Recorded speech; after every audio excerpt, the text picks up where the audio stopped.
Zarządzanie fuck-upem. Taki tytuł mi się wymarzył. A tak naprawdę jest to kwestia prawidłowego, szczerego i takiego bezlitosnego wobec samego siebie szanowania własnych priorytetów. Na tym etapie, gdzie jestem dzisiaj, mogę powiedzieć, że patrząc wstecz, wszystkie moje błędy i pomyłki, które popełniłem w ostatnich latach, a było ich dużo, naprawdę dużo, wszystkie mnie nauczyły takiej bardzo oziębłej, surowej umiejętności zawalania czegoś świadomie.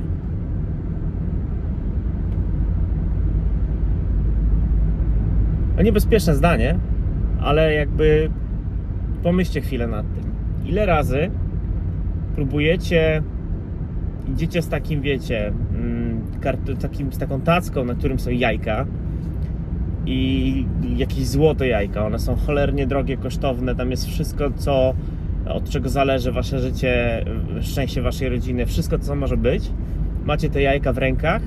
W prawej kieszeni na przykład macie jeszcze jakąś buteleczkę czegoś dobrego, powiedzmy, jakiejś słodkości, a w lewej kieszeni macie na przykład otwarte coś, co się wysypie jak spadnie. I idziecie z tymi jajkami i taka prawdziwa, zwykła codzienność podstawia wam nogę. I wszystko leci. I ja dzisiaj się nauczyłem, żeby totalnie umieć odciąć się od tego żalu, czy już wizji tego, że stracę te słodkości, że stracę te dobrocie, które mi wylecą z kieszeni. Te złote jajka, które są przede mną, te takie prawdziwe złote jajka, one nie są na złoto pomalowane i w ogóle. Ja wiem, że tam w środku jest złoto, bo to jest moje życiowe złoto. Ja się na nich skupię i jak je podniosę, a to wszystko inne opadnie, ja pójdę dalej. Nawet się nie będę martwił, że to upadło. Ja mam tego świadomość, zanotowałem: chłopie, straciłeś właśnie tę słodkość z prawej kieszeni, straciłeś właśnie to unikalne coś, na co walczyłeś, co było w lewej kieszeni, to wszystko przepadło właśnie. Ale dzięki temu, że nawet nie próbowałeś tego w międzyczasie podnosić, tylko świadomie skupiłeś się na łapaniu tych jajek, ja je wezmę, pójdę do domu, będę szczęśliwy, a na drugi dzień zacznę od nowa. Powiem wprost, przyznam się, przeproszę i będę jechał dalej. Bo trzeba umieć to odróżnić. Ja kiedyś próbowałem łapać wszystko, co leci. To się czasem udaje, ale czasem to sprawia, że musisz wyrwać z siebie organy, które to złapią, które nie są rękami, i musisz to łapać na przykład sercem, prawą nogą, wątrobą, jelitami, wszystkim innym, co masz w środku. I nawet jeżeli uda ci się to złapać, to te części już nie wracają na swoje miejsce i nie sprawiają, że jesteś tak kompletnym człowiekiem, jak jesteś. Jesteś już poszarpany, jesteś już zniszczony i uszkodzony. I mówię tu naprawdę stricte o robieniu nadmiarowej ilości rzeczy, ale też ta nadmiarowa ilość rzeczy nie jest tak destrukcyjna, jak próba bycia mistrzem we wszystkim i próba utrzymania wszystkiego na tym samym tempie i próba poświęcenia wszystkiemu tak samo dużej uwagi i sprawienia, żeby to wszystko działało tak samo, a potem w razie gdyby się coś działo, udawanie Supermana, że ty dasz radę złapać wszystko. Bo może ci się to uda przez chwilę, ale jakim kosztem?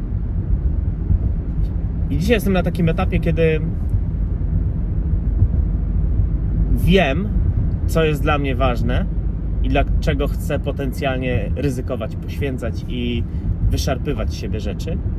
Wszystko inne, co sobie wyobrażam czasami, że na przykład, co jak to runie? To dzisiaj już nawet nie o to chodzi, że ja to odpuszczam, stwierdzam, że to niech runie. Już dzisiaj bardziej się zastanawiam, komu potencjalnie mogę to dać.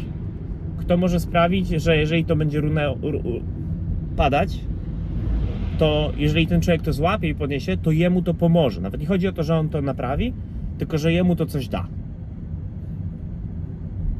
Bo to jest jeszcze jedna rzecz, która widzę po sobie w kontekście mojej przyszłości.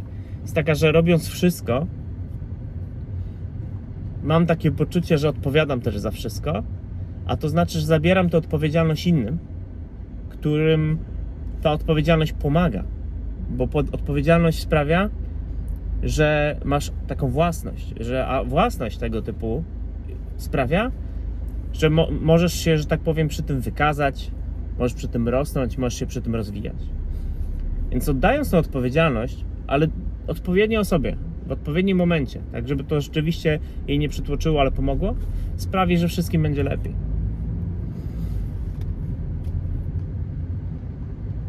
I to jest tak, że czasami ktoś do mnie mówi: ty, przecież to się zaraz rozwali. A ja mówię: wiem.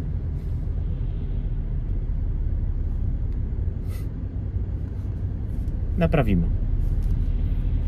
Za to nie rozwali się coś innego. Coś dużo ważniejszego. Nie da się przeć, nie rozwalając po drodze paru garnków. No nie da się po prostu. Nie znam nikogo. Naprawdę nie znam nikogo. Kiedyś pamiętam, jak rozkręcaliśmy Fangola, miałem ogromny problem ze zrozumieniem, czemu jestem tak olewany przez bardzo wiele osób, na których zdaniu czy pomocy mi zależało. Byłem ignorowany, odpowiadali mi z ogromnym opóźnieniem albo wcale. Musiałem się dobijać 15 razy, żeby dostać jakąś odpowiedź. Nie rozumiałem tego. O co chodzi? Czy wszyscy ludzie nie mają żadnej kultury, żadnego takiego, nie wiem, nie mają w sobie tej odrobiny ludzkości? A dzisiaj już rozumiem, że taki jak ja wtedy, to było ich pewnie bardzo wielu dla tej jednej osoby, a ta jedna osoba też musiała wybierać, które upadające jajko czy upadające naczynie podniesie. I umówmy się, ja nie byłem tym priorytetowym. I dzisiaj to rozumiem. Ja to też w którymś momencie to wyłapałem, jak zacząłem zauważać pattern, że to się rzeczywiście wiąże z wieloma ludźmi, którzy naprawdę idą przed siebie i są bardzo sfokusowani na tym, co jest dla nich ważne i potrafią powiedzieć nie wtedy, kiedy trzeba powiedzieć nie, i też nie płaczą nad rozlanym mlekiem, po prostu cisną dalej. To jest niebezpieczny pattern, jeżeli człowiek myśli, że to jest właściwe, ale zaczyna mieć sens, kiedy zaczynasz widzieć, że on się tworzy naturalnie. Na przykład, w moim przypadku na pewno były takie momenty, które sprawiły, że zrozumiałem, co tak naprawdę miało dla mnie wielkie znaczenie w życiu. I co?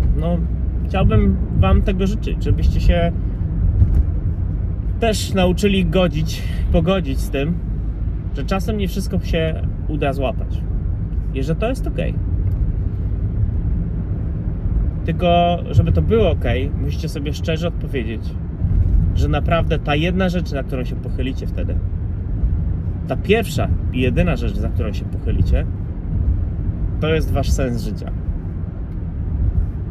Jak tylko to poczujecie, że tak jest, będzie wam znacznie lżej, bo dla sensu życia warto wszystko inne upuścić. Trzymajcie się.